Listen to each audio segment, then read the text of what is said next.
Good afternoon and welcome everyone.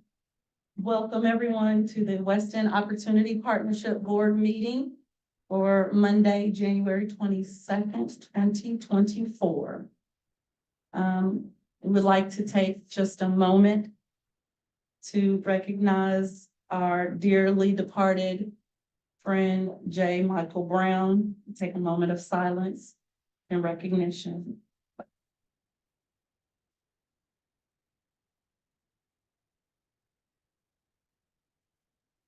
Thank you. So we'll start with board introduction since this is our first meeting of 2024. And I'll start. I am Dr. Mary Milliner, board chair and representative of the, my brain just died, sorry. California neighborhood, sorry, y'all. Hi, I'm Laura Douglas, interim president and CEO. I'm Amy Pevich and I'm your lawyer. Darling Johnson Jones, fourth year residence. Mike Nagel, partner representing. Williamson is the representative government. Chip Sutherland with Beard. Dunlap representing the Louisville branch of the NAACP. Lyndon Pryor, I'm in the Louisville Urban League. Don Wade, I am a mayor representative. Gabe Jones, Russell Neighborhood. Tammy Hawkins, district. And if we can do our roll call. Who has it? Oh, there it is. Okay, I can't remember who I gave it to. Thank you, Dr. Payday.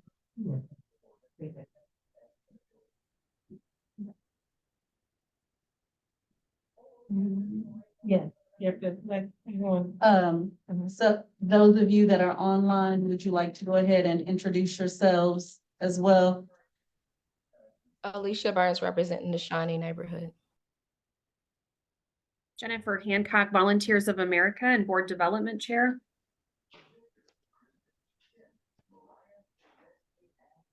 Keith Jackson, representing Governor Bashir. Secretary Nolan, you're just in time to introduce yourself. Sorry. Okay. Jessica. Jessica Jackson, Jessica. Yes, ma'am. Jessica Jackson, One West Board Representative. Thank you, Jessica. Okay. I'm gonna do roll call. Sharon Allen. Alicia Burns. Here. Dr. Douglas Craddock. Gina Dunlap. Present. Jennifer Hancock. Present. Tammy Hawkins. Present. Keith L. Jackson. Present. Jessica Jackson. Present. Darlene Johnson Jones. Present. Dr. Gabriel Jones. Here. Dr. Mary Milliner. Present. Michael Nagel. Present. Lyndon Pryor. Present. Christopher Romaine, he is on his way, but he's late, okay, he's in traffic. Desmond Smith. William Summers. Dr. Don Wade. Present. Gary Williams. Monique Waterman. Did I say Monique earlier? Not able to be. She's not, I didn't know if she was there today, but she's usually your proxy, so I'll say Secretary Jeff Noel. I'm Monique's proxy. Jeff O'Brien. We have a quorum. So next we have the approval of the minutes. The November 27th virtual board meeting minutes were distributed to you prior to today. Oh, sorry, this morning, thank you. We have I'm sorry, y'all. Um,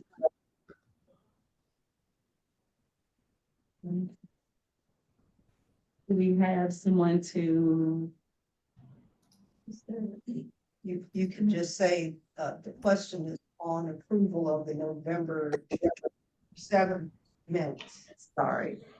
Okay, so, on approval of the November 27th, 2023 minutes, all in favor of approving the minutes as stated? All of Aye. the minutes are approved.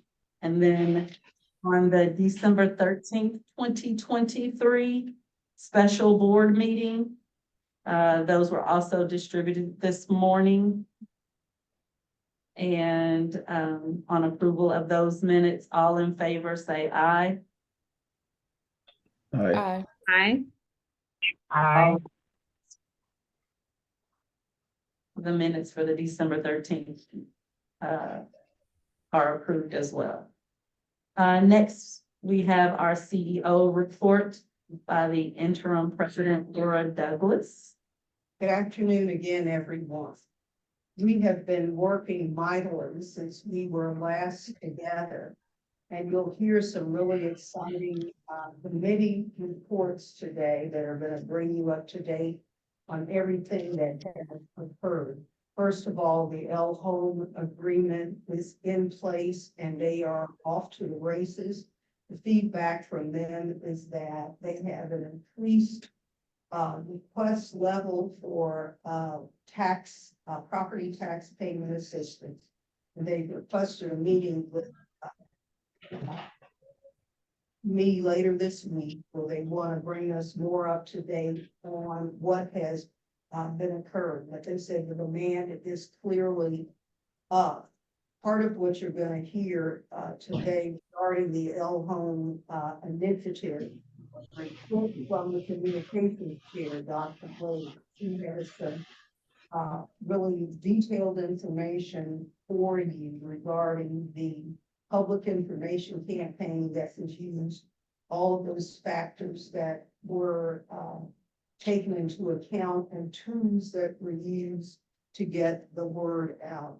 Similarly, you're going to hear a fabulous report from the Community Engagement Committee. Those 9 neighborhood meetings have been set. They each have a location and a date. So Dr. Wade is going to talk about what we are currently doing to publicize those neighborhood meetings and give us a chance to focus in on whether there are any questions or concerns about what we have planned to do. But those 2 significant initiatives, the property tax payment initiative and the feedback sessions in each of the 9 neighborhoods, are all set, and we're going forward gangbusters. We had a meeting recently with Stockyards Bank, one of our depository banks, just to emphasize with them our interest in working with them as a partner on possible projects that will come up in the future. Maybe Chip will do a little more information on that. It's his turn to do his brief report. But we think that it's important to meet with our depository partners just to remind them of what our expectation is as we begin to consider projects, that we see them as critical financial partner for us. And all of that appears to be going really well. We have a meeting upcoming with the city to focus on vacant and abandoned houses, which is, as everybody knows, a big deal in Louisville. Knows immediately there was a fire that impacted the house next door where folks lived in, and the housing partnership has reported that at least one of the houses that they rehabbed and sold, a vacant and abandoned house next door burned and impacted the house that they sold to a young family. So this is a real critical issue to convey to the city our concerns and our willingness to help with the vacant and abandoned house issue. One more thing, we're making big strides in board development. And again, Jennifer's gonna report on that, but we've been able to fill one of the gaps in board member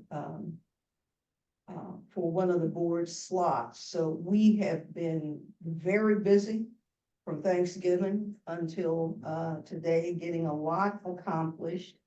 And you'll hear a little bit more about the pressing things that are on the plate, and those are the 9 neighborhood meetings. We'll talk about that later in today's meeting. Thank you, Madam Chair.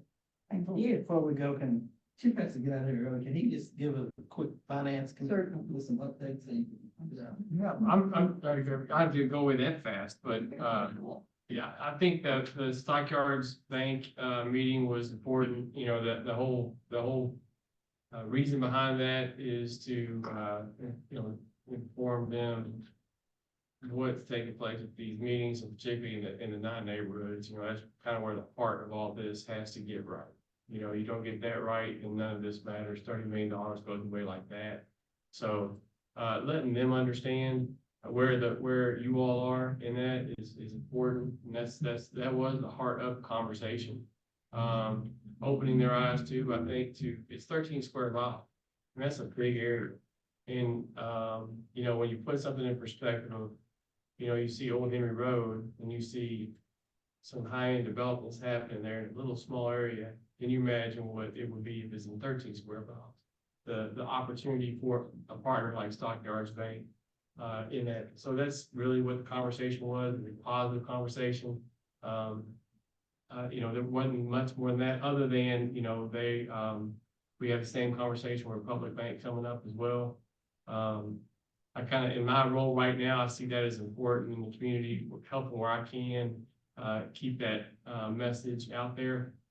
And we communicated about the, initiatives, the investments that are happening right now in terms of the you know, the housing, we just talked about. So, that was that conversation. There's $120,000 deposit in the accounts of Republic. You know, you have an account with Republic, you have an account with Stockyards. So $120,000 interest last month in December. So the money's working for the partnership, which is important too. Tip update. Gary Morris, you know, I do work with him quite a bit on other topics, and gently touch base with him about the TIF, because everybody wants to know what's the number. So this is the base. You know, they're just going to give us the base, though. Just to be clear, they're going to give us the base, and that's not going to tell us what this thing's potential is in terms of the increment, right? So, but when I talked to him, the most recent communication was week ago, last Friday. I didn't bother him last week because I know if he tells me the truth, nothing's doing it. But he had hoped that it would be out within the next week or two, is what he had said, a week from last Friday. So, you know, what does that tell us? Well, we're going to have a TIF number. We'll know what the taxes are coming out of 13 square miles. That's pretty much all we'll know. Can we get from him the previous 3 years of property tax collection to see what the stability of it is? Because, you know, for this TIF, it's based on the actual, then there's the COLA, kind of, I call it COLA. But in any given year, any kind of tax district anywhere, there can be puts and takes. Sometimes things come off the tax roll, sometimes things go on. And the best way of looking at a TIF number is not just to look at the base, but to look at the 3 previous years, which she should have.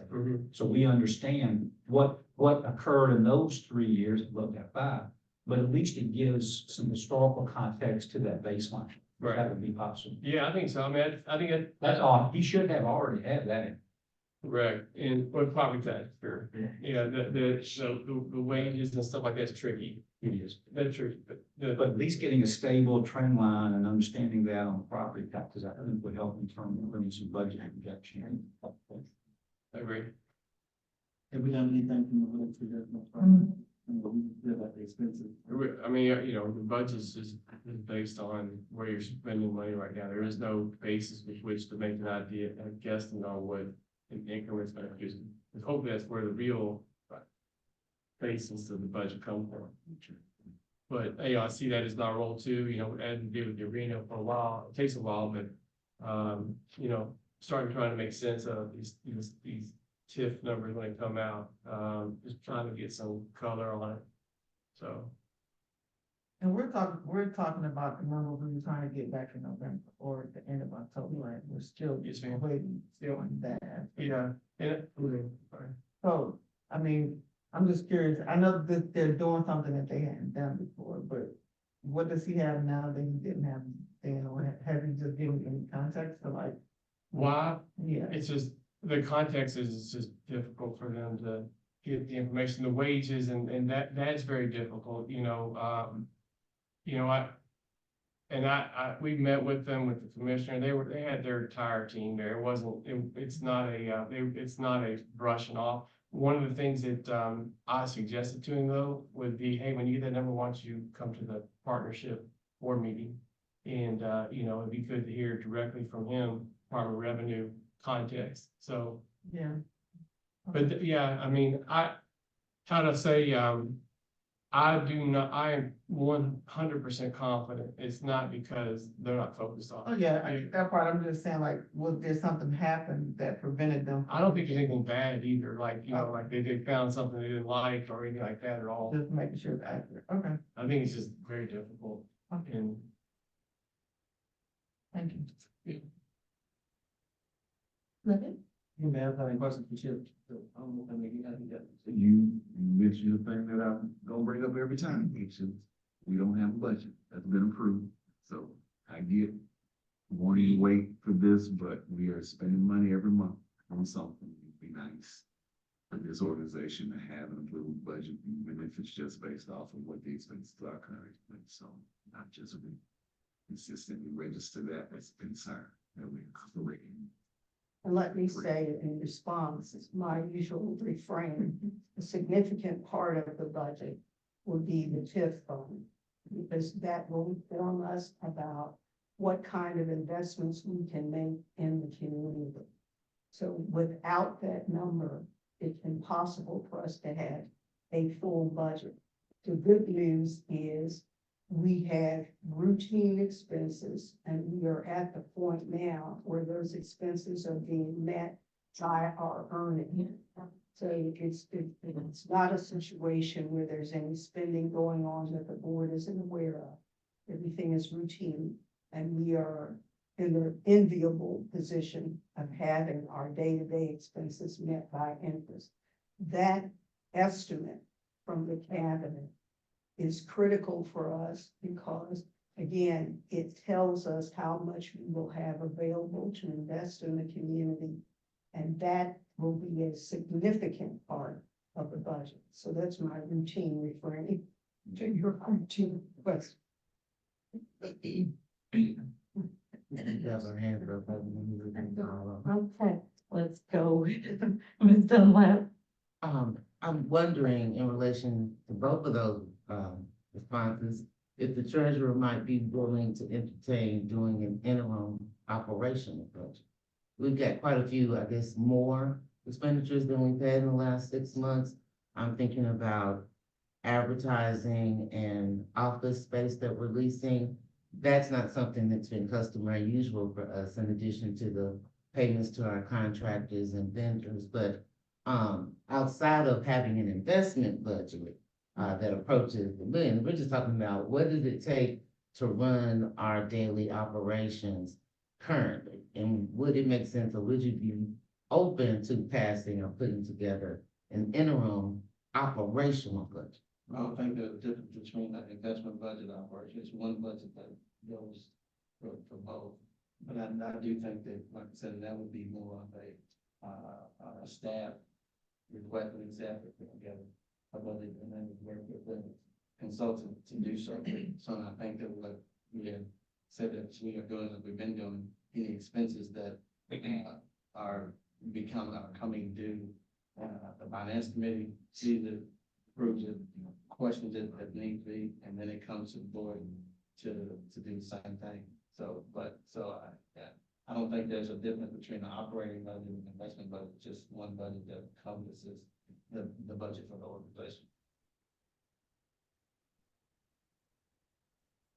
Ms. Hawkins, yeah. I know, Ms. Douglas, you spoke on, community and stuff. I'm a little concerned about, how, transparent that, cause I know when you look around the room, you're looking to see how many people really represent the people that's outside. You know, and how the word is getting out because, like people are still really like lost about, you know, what's going on and, you know, and not really taking anything. I know you're doing the community engagement, right? Like I really want to solidify that is being done. Because believe it or not, like a lot of Western 9th Street's dumb to this. So that is a big factor that we need to really make sure that is the key, you know, stakeholder is the community to know what's going on. And however that looks, that we need to get that across to, you know, we need to make it happen. Well, because I know we making moves and, you know, we making parts, but I just don't think that community is, you know, and it's hard to sit there in 15 to 20 minutes and explain about everything that's going on. So I just think that we really, really, really need, that is the missing, driver for this. Well, Yeah. the good news for us, remember, is that we have those 9 neighborhood feedback sessions on the schedule now. And you'll hear more about that when Dr. Wade and Dr. Jones do their report. But we're anticipating in those meetings where we're in each of the 9 neighborhoods, people will have a chance to start asking their questions directly of us. So there'll be a chance for them to get immediate information. The other thing is, remember that we are a public organization, so everything that we do is publicly available, including our finances. So the public has an opportunity to examine minutes, our financial statements, any kind of reports that we generate. That's online, right? Yes, But a lot of people don't have access to that. They're not even privy to even go online and do that. A lot of, and I wasn't talking about financial, I'm just talking about processes that we're moving down. And if I'm just putting this option on the table, not that it's just one neighborhood, you know, how about just open to a whole forum? You know, have certain forums in certain areas of what this looks like. So can't nobody say that we didn't do that. So can't nobody say we didn't do our part. Being transparent across the board in every, whether it's Parkland, Park Duval, Portland, all around, we there. If they have any questions, you know, and I mean, if somebody's scared, you know, can't be scared of people, we need to have security there, you know, LMPD, but we need to make it happen. Because just because it's promoted that it's gonna happen in Parkland, doesn't mean that you're gonna have a substantial amount of people to show up. You know, it just depends on how it's marketed, and Laura, it's just a suggestion. yeah, and Okay. and there's nothing that, I don't have any objection to what you're putting on the floor now. But one thing for us to think about is the immediate legal requirement that we have is to get through these 9 meetings. Okay. It took a little magic to find 9 different places, each located in the 9 neighborhoods, to get all of that scheduled and coordinated. I would say that if you wanted to have an open forum of some sort, that we get through these 9 meetings first and get that neighborhood feedback, and then we can, the community engagement committee can then start working on the forum. Consider the idea and working. Yeah, I think that if we have those, and then say after that, there's still people that feel like they're not aware, maybe do something else, but hopefully with those, people can get to those and it is transparent where they can see them, but to your point, if for some reason we're not, we do need to do something to try to inform and get to as many, constituents that can.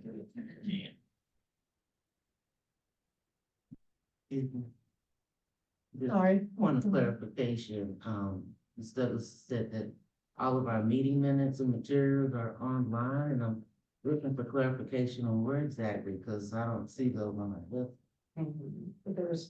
They're not on the website, if I may, Laura, if I may. You're on a shared document for the, minutes that are in, they're set up in a, Google document, a Google file.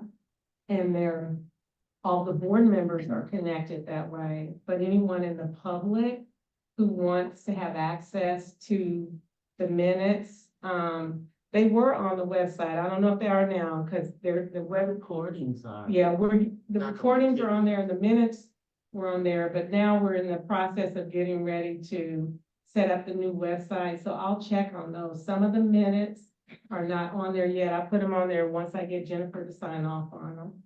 But, anybody can email, call, whatever. In the meantime, we're getting all that stuff loaded. There's some that's loaded on there. Matter of fact, Gina, I've shared that with you on more than one occasion. For your access.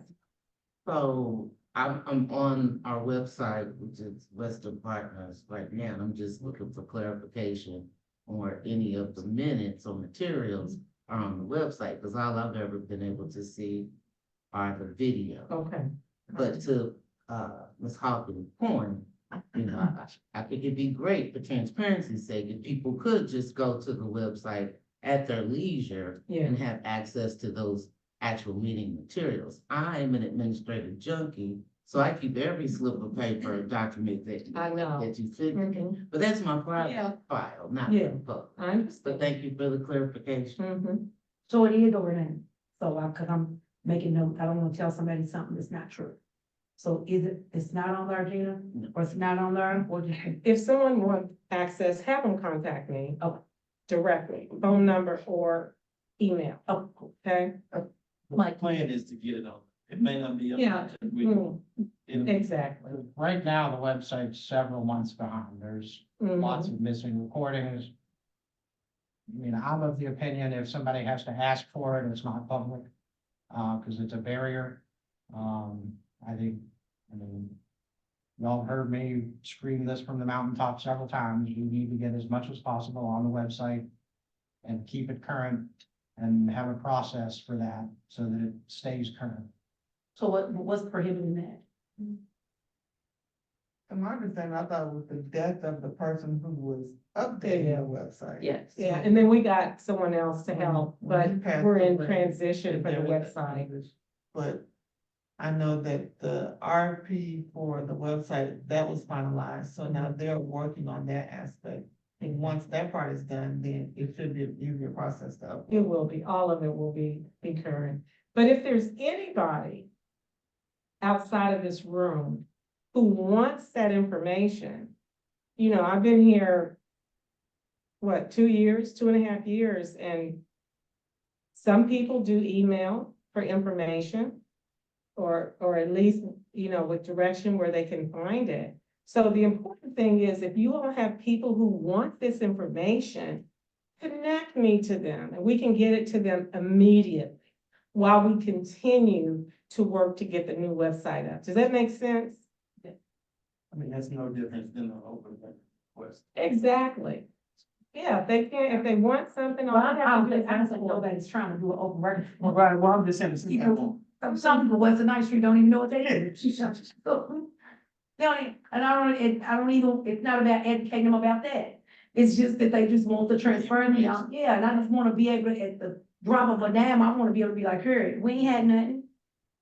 But then we add. Yeah, I just wanna be able to say, this, it. That, the new, gonna get it up and get it going, right?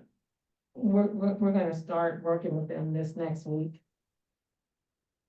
Mr. Nagel. When the previous gentleman passed away, The gentleman that was doing it passed away. I personally offered, to assist, and that offer is still standing. Thank you, Michael. Anyone else have anything for Chip before he leaves? I'll go to the updates. So James, I was like, We got that. push me right there. okay. So any more questions, comments, or concerns before we move on to the next? All right, so that brings us to our committee update. And we will have information from the Board Development Committee. Ms. Jennifer Hancock. Good evening, everyone. I have a brief update for you. It's regarding 2 of our open seats. One is representing the financial sector. We have had a preliminary meeting with Mr. Kevin Smith from Community Ventures, who has indicated his interest. So I will be seeking to convene the Board Development Committee soon to meet with Mr. Smith to discuss this opportunity further and to ultimately take a vote to determine whether or not we recommend him to the full board. Also, in light of J. Michael Brown's untimely death, we are reaching out to Simmons College and have at least one prospect in mind that we would be inviting them to consider putting forward. We're going to have an informational meeting with that gentleman. And then again, as we convene the Board Development Committee, we will have a candidate to put forward for consideration to that committee. So we're actively working to fill those 2 seats. And then the other open seat, the philanthropy seat, we put out a couple of inquiries and we have a couple of communication channels, but nothing to, that have been activated, but nothing to report more substantively at this time. Happy to take any questions. Ms. Dunlap. Yes, thank you, Jennifer. I was revisiting our minutes and wondering, I guess, where things stand on the philanthropy sheet. Seemed like, you had indicated that there would be discussions with the Community Foundation of Louisville. Have we had any?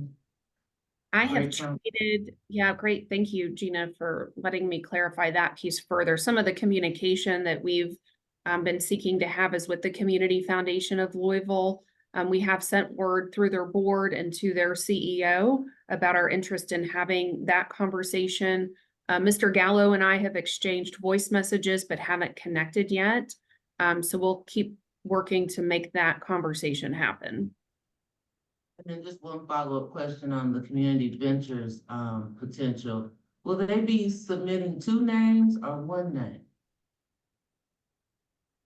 Per the, they only have to submit 1 name. We have to have 2 candidates for consideration. Because that is no longer an institutional seat. That was expanded to include anyone representing the financial sector. But just briefly, under the policy, we do have to have 2 names for that seat. I think, hopefully I'm not speaking for her. What she's saying is we could end up with another name from a different institution. Yeah. But there will be 2 names considered under the policy. There have to be 2 names considered. Thank you. Thank you. Question. One of the questions that I was asked was about the national search for, Ms. Laura. Are we doing a national search or how are we? That would not be under the Board Development. Okay, And that hasn't started. okay. Anybody else? Thank you. Thank you. That brings us to our communications report from Dr. Dawn Wade. Thank you, thank you. So we have actually been pretty busy since November. The first initiative was trying to get communications out about the L Home Partnership. So we are actively in campaign mode now. So in terms of the assets that have gone out, there's a direct mailer that has gone out to residential, single family residential homes for the 9 neighborhoods. The last time I remember checking, I think that was 21,700 mailers that went out. So those would have gone out last week. So anybody that lived in this area should have received a mailing from that perspective. That's based on, the geographics with the postal code. So that went out. There's also paid assets that are going live on Facebook, for adults 45 and up. You know, it's targeted to that, so it's expected to have about a reach of 750,000. Let me back up. This campaign is going from January through April 15th, which is the deadline to have submitted application for that.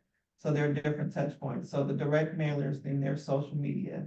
I think so far we've had over 100,000 impressions with the campaign aspect.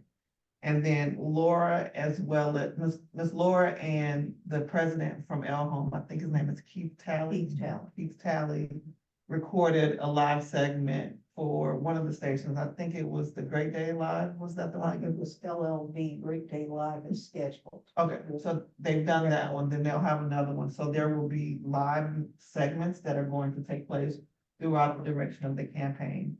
And then there are also radio segments that are going to be taking place or are live now on WLOU and WLOB radio. So there will be 30-second commercials talking about the campaign. I've sent a link to Ms. Rita that shows the different assets that are a part of the campaign.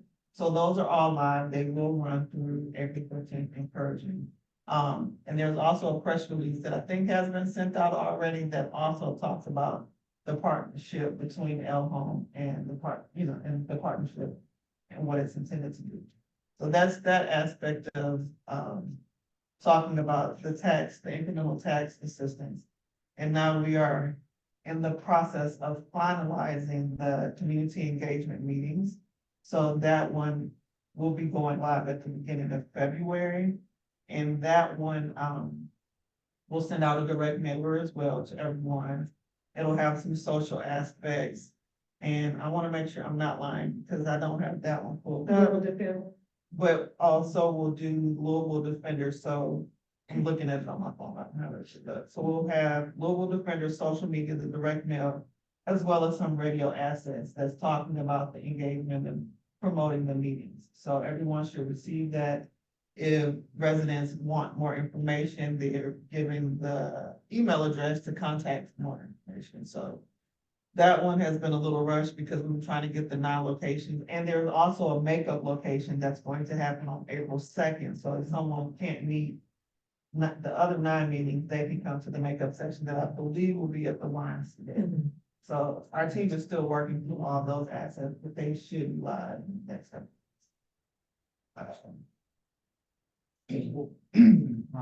Portland's meeting is February 6th, and 2 weeks from tomorrow. I've been trying to get some promotional materials to put through Facebook, and we've got a neighborhood newspaper, but we missed the deadline for that, was the 17th of January. Is anything available? I'm afraid if we're going to do direct mail now, it's going to be too late. So they will have the direct mail in time. Today, we literally just got the last dates in today with the times so that mailer can go out in time. So that was our biggest holdup, why it hasn't gone out, because we didn't have all the locations. So that one will still go out. The social assets, including the asset for like Louisville Defender. My team, we couldn't create the assets because we didn't have the information. So our goal is to have the assets finalized this week. I will send those to Ms. Rita. The document that she has now has links with the current assets in it for just say the El Home one. So that link will also share the others. So if she can get you can get that from her if you want to share it, but there will be static assets that can be used on social media. So you can use them at your discretion.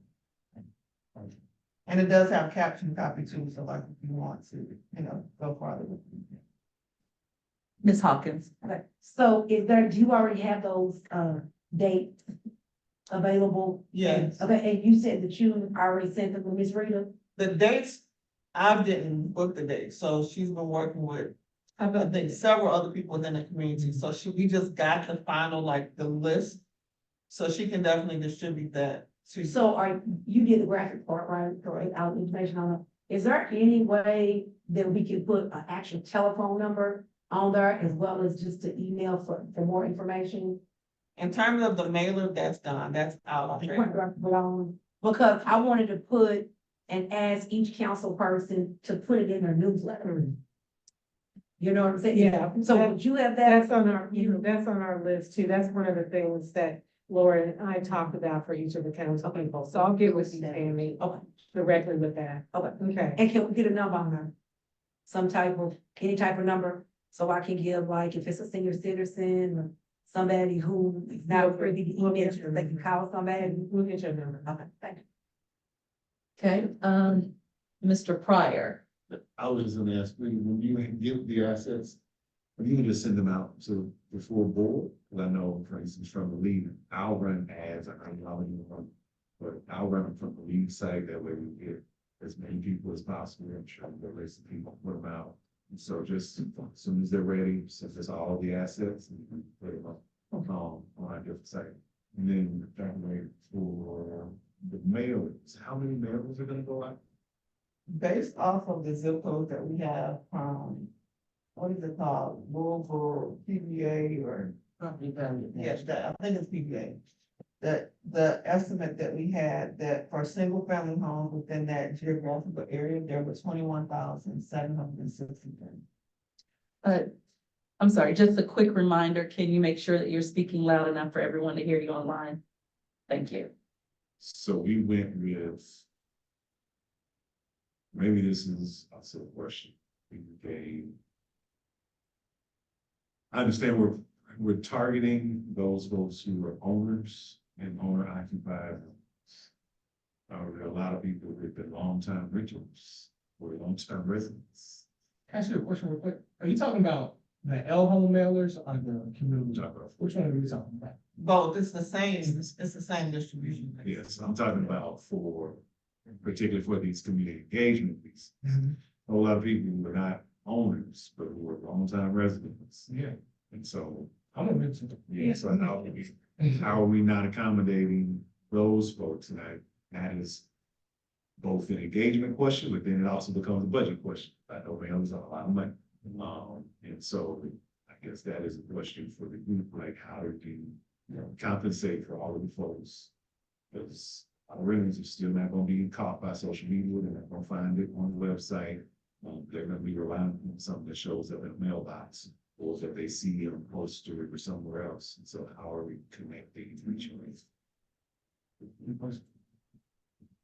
Dr. Wade, I thought the community engagement, because it's for everybody, it's for renters and homeowners, it's not in that. I don't think if there's anything that differentiate that the homeowner that owns that home, that there's a renter there. They're just pulling from single family homes and that aren't a part like a business from that Oh, aspect. okay. So there's no, if you're renting, it's still going to come to your address in that home, because it's a single family. If you're renting a single family home, but if you're living in a large scale apartment building. Well, yeah, this isn't targeted to that. This strictly pulled for single family residences from that aspect. That was the filter in which we were given to pull this.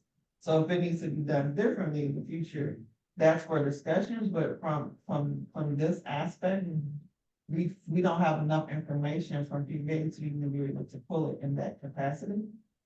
No, I get what you all did. I guess I'm just raising the point that And if you, this that is needs to be there. literally. One thing 50,000 people. to think about too is the layer. If we work with Metro Council and you send it out in a newsletter, that's going to reach a population that would include members, people who are keyed into their neighborhood was that people will receive it off Facebook or like, or given that age demographic. I think they Dr. Irving has been just looking at. So if we think about each of the tours in the stack, instead of just the mail, it's got a broader reach, just the. Right, and again, I just said, we'll send out on our channels, Yes. hear lots of people. And most of those things are electronic. And so to the point that Councilman Hawkins was very early, there are tons of people that is going to miss by virtue of the fact that they just are not connected. And so things like mailers, but I also say things like posters, flyers, things that go up in libraries and convenience stores, barbershops, those types of things are other ways to get that information out. So that people can actually see. So my mailer that may be done at this point. Well, one thing you can do since you're. The mailer doesn't call out homeowners, anybody who's getting that flyer can have that, but we still are working on the ads for like, Google Tender, so. I don't know if you wanna change the language from that perspective, but that. But that's what something I was, done. what I was gonna suggest is the mailer that's being sent to the property owners, that's still an asset, you can duplicate it. And you can read copies of it. That's strategic places too. Yeah, you definitely. And that'll fill in, with some of the folks who are not property owners, as said. They're not gonna be receiving it, you know, if they miss the electronically, it'll be in the vestibule at their church or whatever. Ms. Dunlap. Ms. Dr. Wade, two questions. One relates to, I guess, our social media presence. And you said that we're out there. Are those showing up like advertising? Or do we have like an account where people follow us? So it's both, so it will be from a paid perspective, so like as you're scrolling, it should target people that are. You know, in this area to see it, but we created a Facebook page and. The assets, we have organic assets that are going up on there, so there's a schedule of days where it should be hitting each week. If not each week, like in the posts and the stories, but then also the language will change in the last 4 weeks to say like, don't forget, like before the deadline and stuff like that, so. There is a plan to be able to have the assets ready. So are we able to follow? Yeah. The Facebook one is new, so we didn't do Instagram, one, from a budget perspective, we're trying to like recognize that.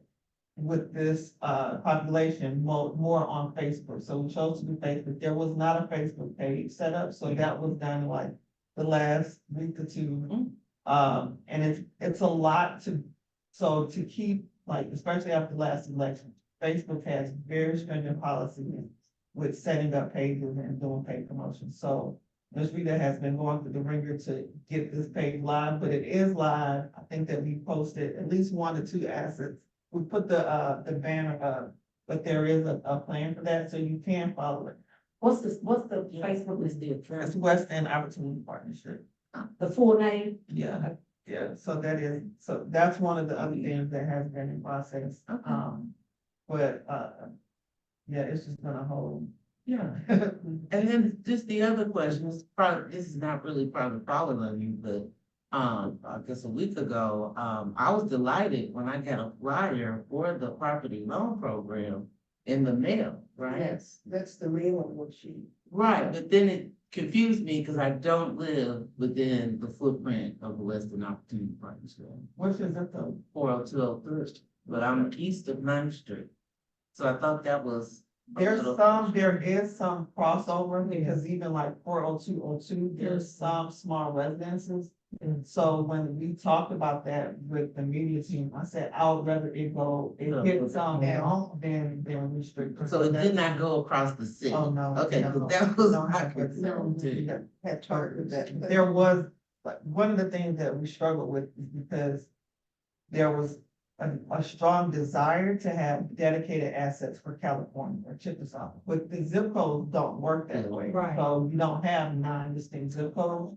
And then, for example, like my office is 40202, I should not be receiving a mailer, so we had to refine it to keep the numbers down because these are print both sides. So there will be a little bit, it's just the best that we could do based off the postal aspect, working with TVA. You know, trying to do that. I meant to bring it, but it's very nice. It's extremely well done. I hadn't even seen it in like a. Yeah, it's really nice. It's good.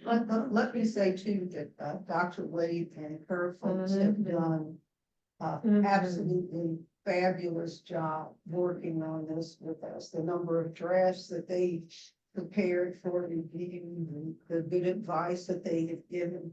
And keep in mind, this is our our fledgling effort to do mass communication. At the end of the period, there will be a recap on on all the activity that was undertaken and the results that were reaped from those activities. We'll learn from that as we go forward. There will be things that will be added. But this, I think the way that we have it outlined, right at this moment is remarkable, coming from zero to where we are now. I'm looking forward to seeing what the results of the campaign will be with the final tally. It's imperfect, but bear with us, we will get it better. And you said Fordsville too, will do that, and I'll let them know that part aspect, but yeah. I think that whatever feedback, I know some of the things that you all mentioned, like, you know, putting it, the churches and things like that, I think having that, you know, running a list of places that it needs to go, will be helpful in the future. Being mindful that my agency is doing the design work and doing all the writing and that, and we're not a vendor of, like, we're doing this pro bono as a value added, but the media team itself is an outside vendor that's doing, you know, like the work for us. I'm not marking that up in any capacity, so you're getting that at cost, but we're running in between, so there's always gonna be room for improvement. So if there's another channel, if there's another radio station, things like that, that's very helpful to know as we think about future information and how to push out. That's that, I just mean, thank you. You're doing a lot of work, a lot of good work, and that is like very important to us, and I just appreciate the efforts, appreciate everything that you do. I have a team of people who have been doing it, so I will let them know. So first of all, yes, the flyer was dope, the school getting it in the mail, and seeing it like, oh, shit. Just made it real. My only question was, so I know the PVA provided access to the homeowners and everything. Is there an analogous resource that does that for total households? Or anything else that we could use for that going forward? But I don't know what you say. Okay. Well, I'll tell you this, Louisville Metro Planning and Design Services, because they manage the land development code, and there are some things that developers have to notify the neighbors of, they can run list of addresses regardless of whether or not it's a multi-family building or a single family. Right, so they can run you addresses based off of, recognized addresses as opposed to the PBA, which is looking at it from a property tax perspective. Would you say that, would you say the name of that? Planning and Design Services. There's an open data, Louisville has an open data website, and you can download a database of every address in Louisville. With specific boundaries? It has parcel numbers, it's huge, I mean, it's several hundred megas, but it's if you had somebody that can manipulate your data in that type of file, there's probably a marker for like a neighborhood boundary. Like you say, it's because zip codes. Field as well. Yeah, zip codes will get you there. Names, neighborhood, any kind of weird function. Right, they can be more specific, but it's a database. So we still have to worry about, I guess things would still go out if the place is vacant, or even if there's not a house on the lot, and they still go. Thank you, Dr. Webb. Monica, did you have your hand up? Or did you have your hand up? Or was it already? Okay, thank you. All right. So now that will bring us to the finance report. Okay, community engagement. Oh, community. It's not because it's not this time, but it is every time, isn't it? I apologize. So community engagement with Dr. Gabe Jones Jr. It's every time. I'm gonna have to buy you some extra biscuits or something. Yeah.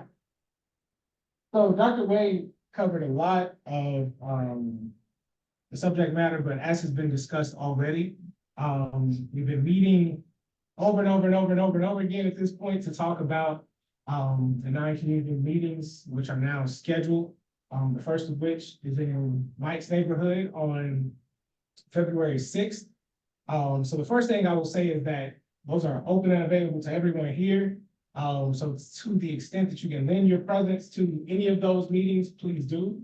And also, I want to say the same for the community engagement committee meetings, because there are a lot of really, really good ideas here that we could use in our discussion as we are planning and building these things out. So if you can attend those and just share some of your ideas with us, that would be great.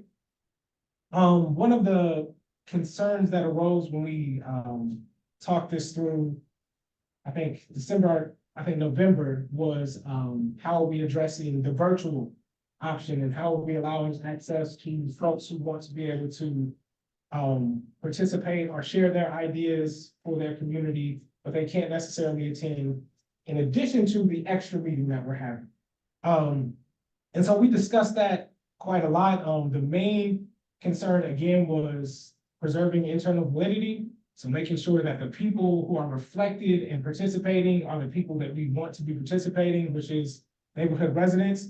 So after a fairly substantive discussion, I believe where we landed was that we will have an online form, but we will have to address the fidelity issues and we will have to continue to work out that plan and what that will look like to make sure that we have that internal validity. But I believe that's where we landed. Am I right about that, Chris? Is that what you remember too? All right, cool. Separate from each neighborhood. Yes, separate from the meetings, What we also discussed at our most recent meeting was, our elevator pitch. And if I'm not mistaken, I think everyone should have received an email with, a draft of the elevator pitch. And what I also think we talked about is that, in the interest of time in this meeting, that folks could email their edits. I believe that's what. I sent it to the community engagement committee. I didn't send it to the whole board. Okay, I can. okay, so we need to, I will send that to the whole board. okay, so we'll, Yeah, because it was just based on the last meeting we had. got it. With Dr. Roberts, so I can send it to the whole board. Perfect, okay, so be on the lookout for a draft of the elevator pitch, and I'll be willing to give your feedback on that. One other thing that I do just want to say out loud is as it relates to, the 9 neighborhood meetings and fulfilling our obligation to do that. Anytime you think about community engagement, it is an iterative process and it has to happen consistently over time. So, as the chair of the community engagement committee, I view this as the beginning and like the first step in what has to be a fairly long process. As long as we exist, this has to keep happening and it has to happen consistently and honestly and openly. I think somebody about to say something. Okay. Aside from sending out information and our discussion about that, I learned a couple of things there. But that is pretty much all I have in the way of updates for today. Yeah, I was wondering how or when or whether we can get the full schedule of all the community engagement, like the time, date, and locations. For sure. And I don't know, like, in terms of knowing when the engagement committee is meeting, I thought I had signed up for a tickler, but I don't get those ticklers, so knowing when your meetings are, would help me, better support. Okay, cool. So how do we address that? What's the question? Ensuring that everyone knows when the meetings are? Community engagement meetings, they're standing meetings, the third Monday in each month, virtual from 6 to 7. Yes, we do have, We did change the last one because there was. Well, yeah, yes, because that's of last Martin one. Luther King. Day, Mhm. and then we actually moved forward, the next one so that we can, meet prior to the Portland meeting, on the 6th, but typically they're on the 3rd. Monday. Third Monday at 6. If they're virtual, then how does someone like me get into the meeting? If you get like, some meetings you can, on Zoom, you can register to attend. We have been putting the notices out, on Instagram. The Facebook one is new, so they haven't been there, but if you follow the Instagram and And then we have an Instagram account too. Yeah, we've had the Instagram for a while. What's the name on Instagram? That one has been there, so like for the last I few didn't months, know we've been posting. What if you're too old for an Instagram account? Mike, I ain't got all the answers, but I say. But to not, that's. Yeah, that is the.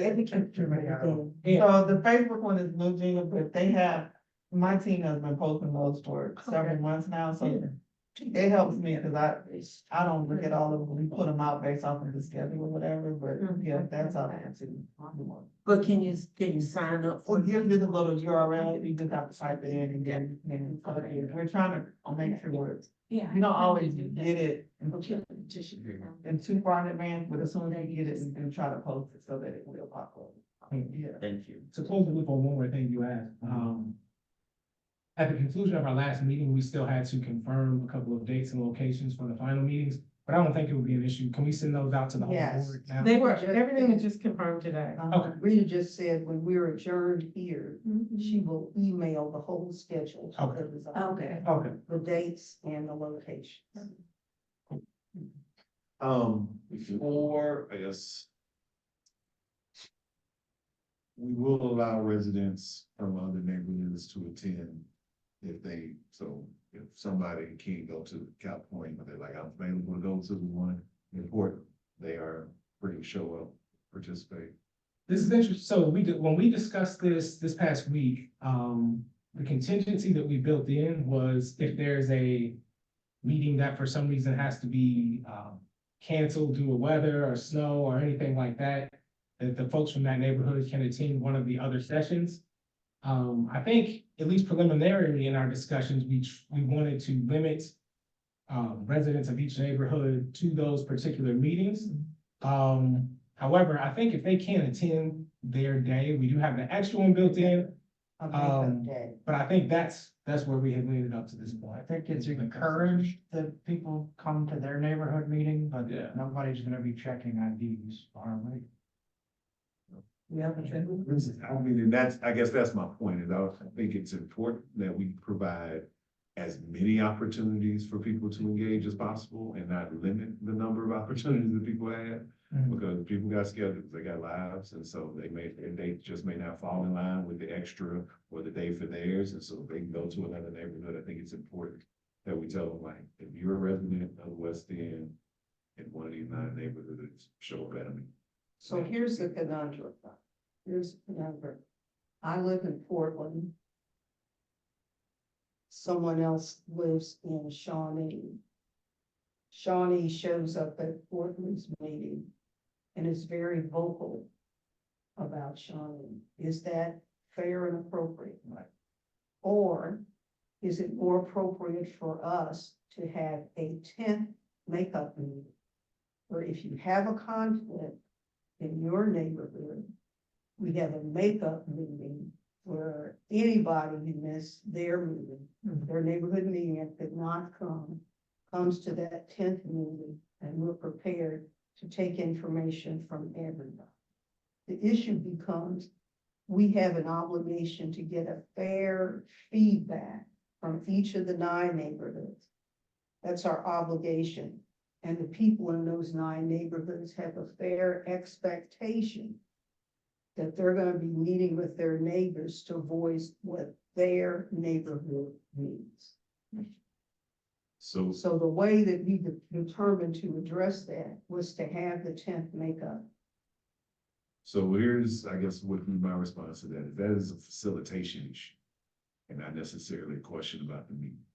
I think that whoever's facilitating that meeting should and must be empowered to say, hey, we are focused on issues of this neighborhood and issues of the West End, because the person who is there from Shawnee, using your example, has an issue that is germane to all 9 neighborhoods, that should be brought forward, and they should have the ability to speak and say those things. If they have things that are specific to their neighborhood that they're concerned about, and for some reason they can't make this other meeting, you can, again, through facilitation, make provision so that those things get documented, whether that's somebody taking notes, or then providing them whoever their representative is on this committee to say, hey, we'll make sure you get this information to that person. But I don't think we should ever limit residents' ability to come out and be present to not only hear, but also voice those things. And No one is gonna be asked to leave or put out of a meeting.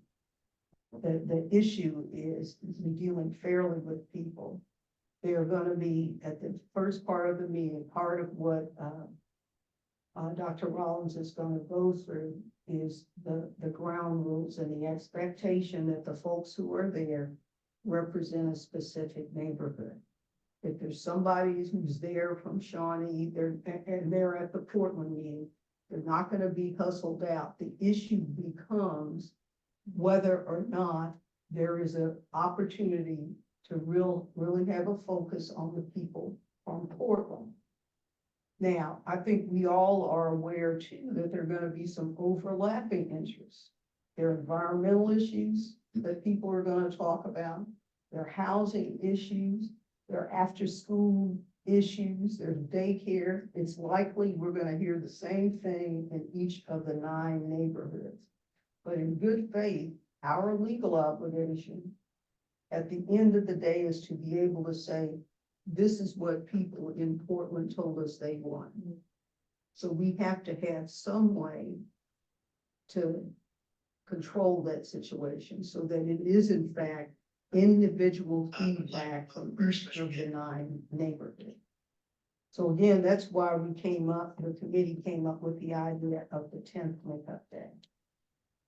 I mean, it's funny, you've answered my question. They can come to the meeting. So that's all I. Indeed, no one's gonna be asked to leave. But we will have to be very judicious and careful in how we record the feedback. Well, I mean, it's just if it's a Portland meeting, you can't be bringing up a lot of Shawnee issues. Now, if it's an issue. That's right. Like, over 9 areas, that's a different kind of story, but hey, and that, like you said, that's whoever is there facilitating, hey, that's really not a Portland issue, hey, this is an issue, no, we will, can address that and move forward, so. So who's gonna be there facilitating that interview at each one of these meetings, okay? You. Be there. We have Dr. Rollins to do our training for us. And then we talked at subsequent board meetings and the board approved his engagement for each of these 9 meetings.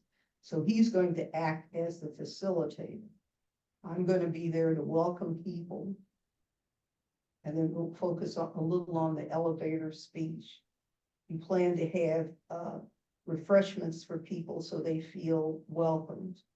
And I think when you see the list of locations, there are places in the community that are familiar to folks where they can feel comfortable attending.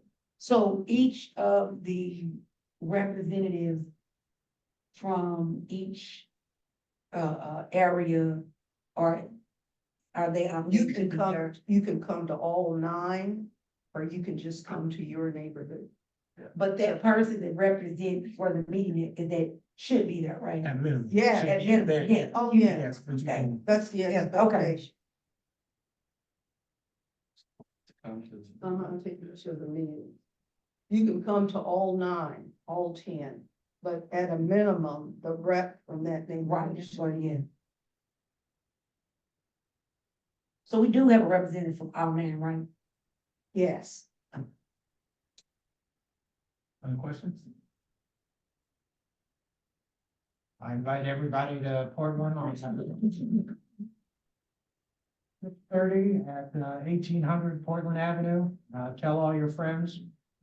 It's actually the space behind the Table Restaurant, if you've ever been to the Table. The entrance is on 18th Street, but they'll probably have the Portland Avenue. It's a big space. It's a big space. Yeah, it's bigger than you think. We'll be behind that. Several of the meetings will be. You know the name of the building? Meeting. You know, I sent you the final if you want to pull that up. 1800 Portland, it's the corner of 18th and Portland Avenue. You know what it's behind the table. Yeah, It's like the back. Wow. Yeah, like the back. You can if you like, I know there are several people that. You mean in terms of what is it, the location? Put it up on. Yeah, you can show Yeah, that. put it on the screen. I just forwarded you the final. Let's see. I emailed it to you, the PDF file.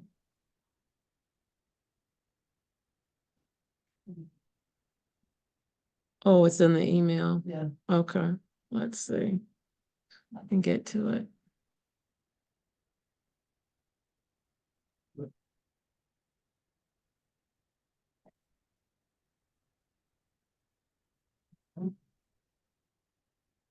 Was it a link? It's a Huh? scroll down. Scroll down. Uh-oh. Documents at the bottom. Oh, I said, okay. My little mouse is gone. There we go. Yeah. You can make a larger copy if you view it. Hit the plus thing next to the, I don't have my glasses on. microscope. I'm at the microscope. It's in the Magnifying center glass. of the screen. Oh, okay. I don't have my readers on. I'm like, That's the mailer. That's the mailer that went out. Uh-huh. That's the one. Make sure the people on the screen can see it, because I'm not You sharing have it. to share, but this is Yeah. what will be mailed out for the meetings. We just finalized this like to our. Are there ones above those that can handle in Chickasaw? Yes, there's more. It's just, Yeah, you know, scroll up. Oh, it doesn't pinch for me either. To send out calendar invites to all of these, to all of the board members? What I'm gonna do is send this out to all the board members. Yeah, as calendar invites. We can send a calendar. You want calendar invites? We can send you a Okay. copy of this That would be easier. and a calendar invite. Okay. And would this be available for us to start sharing? Yeah, it's hot off the press as of today. It's hot, that's the reason you haven't had it. All right. Like literally, this was just finalized today. Well, one other thing, and if people want extra copies, we can make those available. Yeah. And for those on the screen, I will send this to you because I'm not sharing it, so I know you can't see it. So I will email this to you as well. And I think There's a whole, share the whole link. cool, we could drop some off at multifamily place in the desire. Zoning Kroger. Yeah, one thing we're storing. Yeah.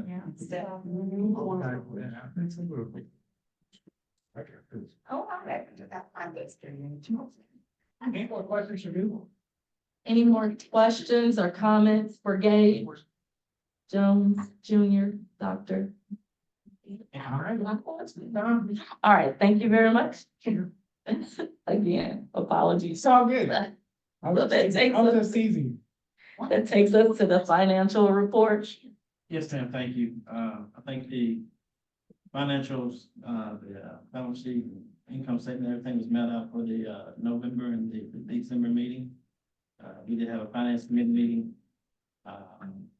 And we do recommend approval of those finance. I mean, everybody had any questions on them and any of the expenses or anything that you see there?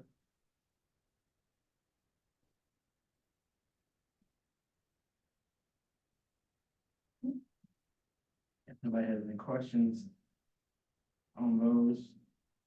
And as you, I mean, like I said, the one thing is, I think that's becoming very important for us is, you know, the interest expense that we are earning. William, I'm not sure I can hear you. I said one thing that we can, as Chip spoke to, the interest expense that we're earning is really, helping us as offset the expenses that we have. So hopefully, as that continues and, we'll be able to continue to do that.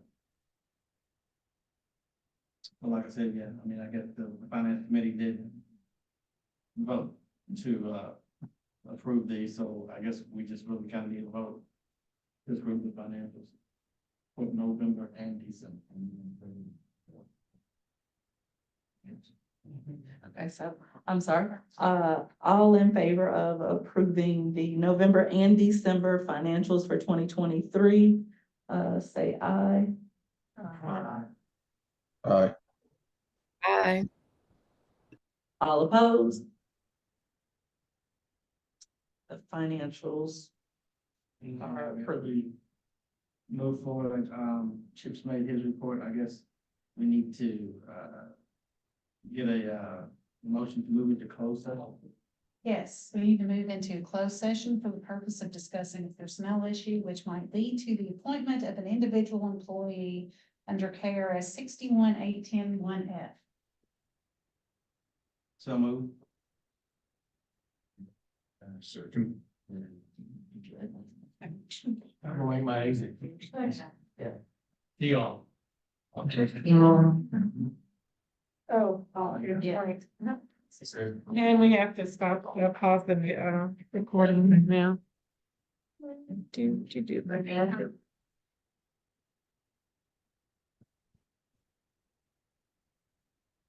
Glasses.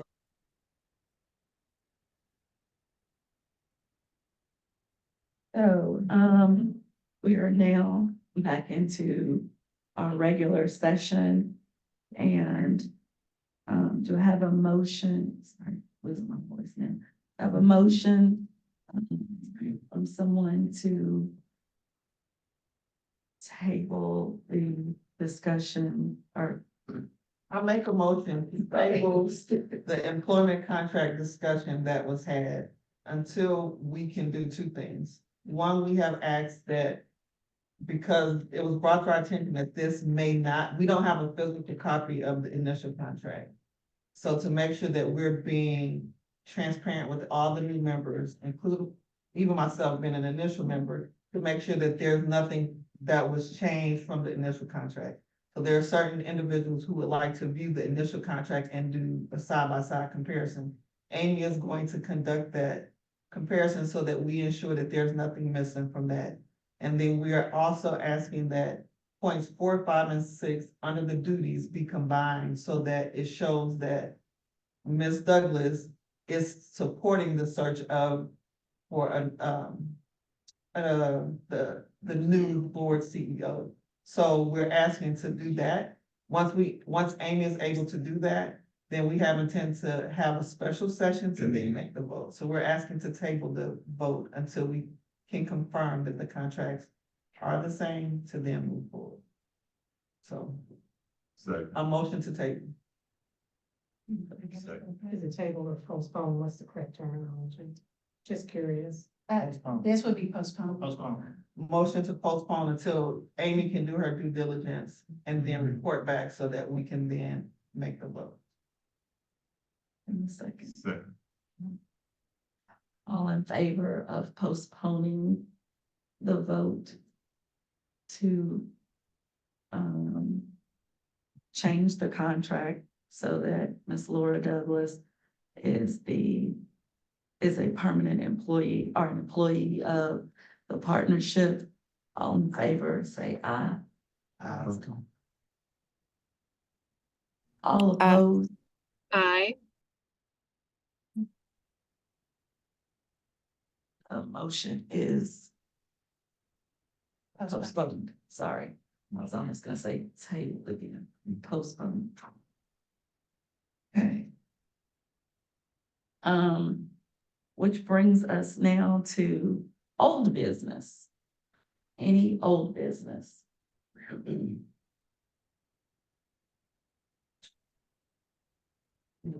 No old business? Is it? Okay, moving on to new business. Any new business? Yes, I'd like to make a motion. I tried to type it out so that it's clear. So in the search for a permanent CEO, I'm moving that a committee of the board be formed immediately, and that a search commence at such a time as the following benchmarks are completed, or no later than a date of May 31st, 2024. And those items being an annual budget is approved by the board, and all 9 neighborhood engagement meetings have been completed. The committee shall meet to establish a committee charter and present that to the board before any activity commencing.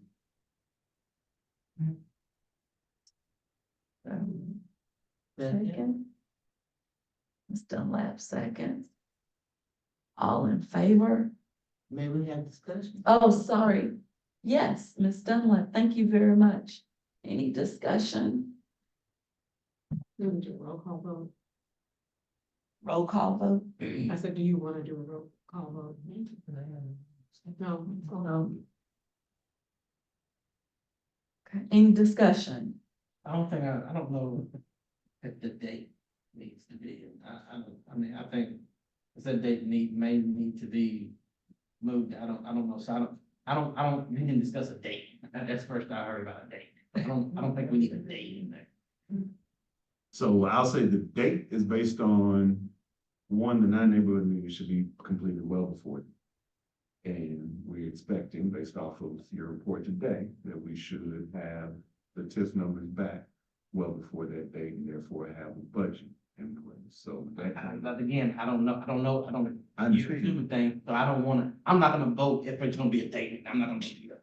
Cause that was not what we discussed, I don't think that we should have a date in there, cause I don't have enough information to. You're fine with the benchmarks. Yeah, but I just can't, I don't know that date, and then the dates is, you can hold, I assume. I thought you the one who said set the benchmark, so you want to. Benchmarks, I have, but I don't know date, I mean, the date, I understand the benchmarks, trying, cause I think we're doing those, they're gonna get hit. But I don't know the time, You know, you anything, can always go back and work, right? Sure. Maybe I missed the part of the benchmark other than the meetings and the budget, right? So, I would just say, I mean, theoretically, we may have that before May 31st, so that's why it says or. And so if we hit the benchmarks, then we can go, or if we hit the date. then we I don't can think go. that we can move forward. Well, I think that we can develop the committee. Right. We just need approval from the chair to develop the to form the committee. Right, we just need it for the board, which is just a vote. If we all agree, then. I mean, I'm fine with, the date doesn't bother me because we're just asking to do the committees, and that doesn't have to wait until the 31st. My suggestion is that you go ahead and form the committee now and not wait. Oh, I'm sorry. This, what I read would form the committee immediately. It says that that they won't commence the search until either the benchmarks are complete or that date. Joe would have this first. I'm sorry, Lyndon, I couldn't hear you. Oh, it says, my motion is that the committee form immediately. But they can't start the search activity until either the benchmarks are hit or May 31st. That's all. when the benchmarks are hit, and I'm not seeing the dates. I don't think that there was Wednesday. I don't think that was another time. This means is one, you get the budget and the. I'm fine with that. Yeah, That's cool. yeah. I hope so. Is that a friendly amendment?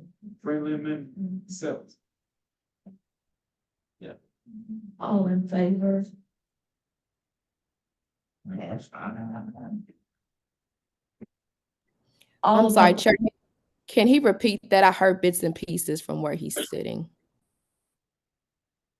What part did you miss? What do you need? I missed bits and pieces of the motion itself in its entirety. I know you made corrections in the verbiage. I want to make sure I heard you correctly. Yeah, That date. I can absolutely do that. I move that a committee of the board, shall be formed immediately. And a search shall commence at such a time as the following benchmarks are completed. An annual budget is approved by the board and all 9 neighborhood engagement meetings are completed. The committee shall meet to establish a committee charter and present that to the board before activity commences. There's been a motion and a second. Did you hear that? Yes. All in favor, say aye. Aye. All opposed? Okay. The motion is carried. Next on the agenda, the public comments. Can I ask a quick question prior to that? Yep. So I've got a question from a couple of folks who were in attendance, and I don't know if it's a process thing that we can't change, but a couple of folks asked me if it's possible when we have closed session to shift that to the end of the meeting, so that if there are folks in attendance, they can vocalize their comments before we go into closed session, since they don't necessarily know when we might come back. So I just wanted to ask if that's a possibility.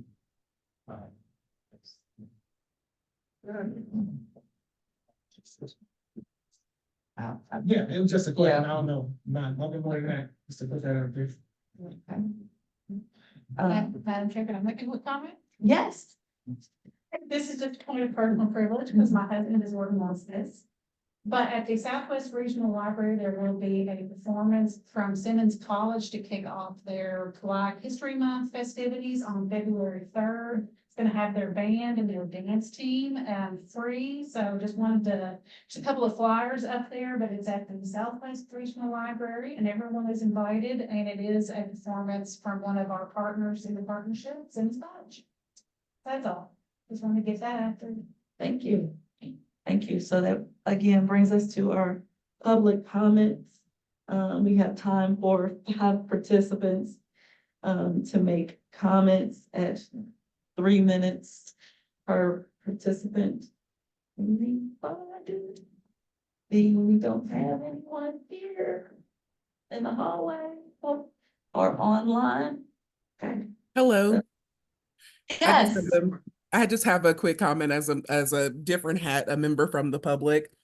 On February 7th at the Kentucky Science Center, Venture Connectors is having a program at 11:30 that focuses on investment for Black community, reflect and reset, the landscape of venture for Black founders over the last 4 years, moderated by Dr. Malcolm Muhammad, and I will be on the panel. So if you'd like any information, please write me, monique.quarterman@ky.gov. Thank you. Thank you, Monique. Anybody else? That means we need to form a committee.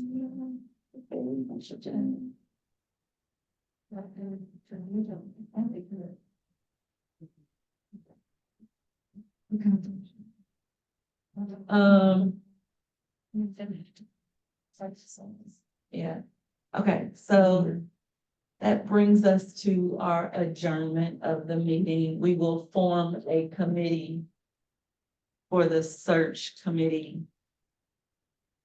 Meeting. Like